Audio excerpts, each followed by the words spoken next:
আসসালামু আলাইকুম beautiful people, কি অবস্থা সবার? কেমন আছেন সবাই? এই সুন্দর শহরে মন খারাপের কিছু কথা না বললেই না।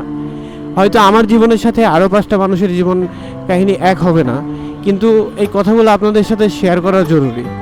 এই জেনারেশনে কম বেশি সবাই রিলেশনশিপে আছে। আমি প্রায় দিনই মানুষের জীবনযাত্রা নিয়ে কথা বলি, কিভাবে বাইক চালাবেন সেই বিষয় নিয়ে কথা বলি। আজকে কথা বলতে চাই রেড ফ্ল্যাগ এবং গ্রিন ফ্ল্যাগ নিয়ে। মেয়ে মানুষ কী পরিমাণে টক্সিক এই বিষয় নিয়ে একটু কথা বলতে চাই। কিভাবে বুঝবেন আপনি এই মেয়ের সাথে রিলেশনশিপে থাকলে আপনার প্রেমিক জীবন এবং বিবাহিত জীবনে আপনি সুখী হতে পারবেন না, সেই কারণগুলোই আপনাদের মাঝে তুলে ধরতে চাই। প্রথম কারণ হলো যে একটা মেয়ে আপনাকে ভালোবেসে যদি আপনার জীবনে আসে, সে কখনোই তার জীবনের মতো আপনাকে করে নিতে চাবে না।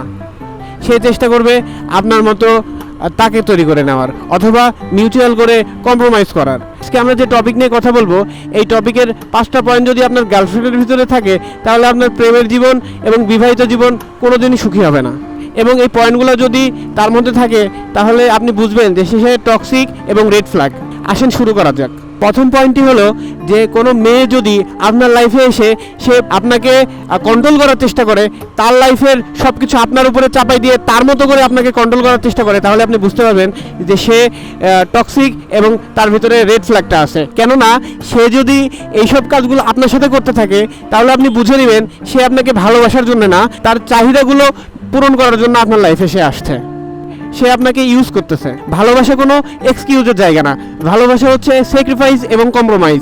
আপনি যদি সবসময় স্যাক্রিফাইস এবং কম্প্রোমাইজ তার জন্য করেন, সেটা কখনো ভালোবাসা হতে পারে না। এই গুণটা যদি আপনার গার্লফ্রেন্ডের ভিতরে থাকে, তাহলে ভেবে নেবেন যে আপনি আপনার গার্লফ্রেন্ডকে নিয়ে বিবাহিত জীবনে কখনো সুখী হতে পারবেন না। পয়েন্ট নাম্বার 3, সে যদি আপনাকে ভালো না বাসে, সে সবসময় চেষ্টা করবে আপনি যেন তার মতন হন। আর সে আপনাকে এক্সকিউজ দিয়ে বসবে যে তুমি যদি আমার মতো না হও, আমার কথা মতো যদি তুমি না চলো, তাহলে আমি তোমার লাইফে থাকতে পারবো না। অ্যাকচুয়ালি সে আপনার লাইফে থাকতে আসেনি, সে তার চাহিদা মেটানোর জন্য আসছে। যখন আপনি তার কথা মতো তার চাহিদা মেটাবেন না, সে আপনাকে ছেড়ে এমনি চলে যাবে। সে প্রচুর পরিমাণে অলস হবে, সবসময় সে আপনাকে তার জন্য ওয়েট করাবে, তার জন্য স্যাক্রিফাইস করাবে। সে আপনাকে একটা জায়গায় ডেকে, একটা লোকেশনে ডেকে আপনাকে ওয়েট করাবে, কিন্তু সে সেই সময় মতো আসতে পারবে না। পরিশেষে শুধু একটা কথাই বলতে চাই যে শুধু মেয়েদেরই দোষ তা আমি বলবো না, দোষ ছেলেদেরও থাকে। চেষ্টা করব স্যাক্রিফাইস এবং কম্প্রোমাইজ মিলায় আমরা সবাই একসাথে ভালো থাকার। ধন্যবাদ, দেখা হবে পরবর্তী কোনো ভিডিওতে। আসসালামু আলাইকুম।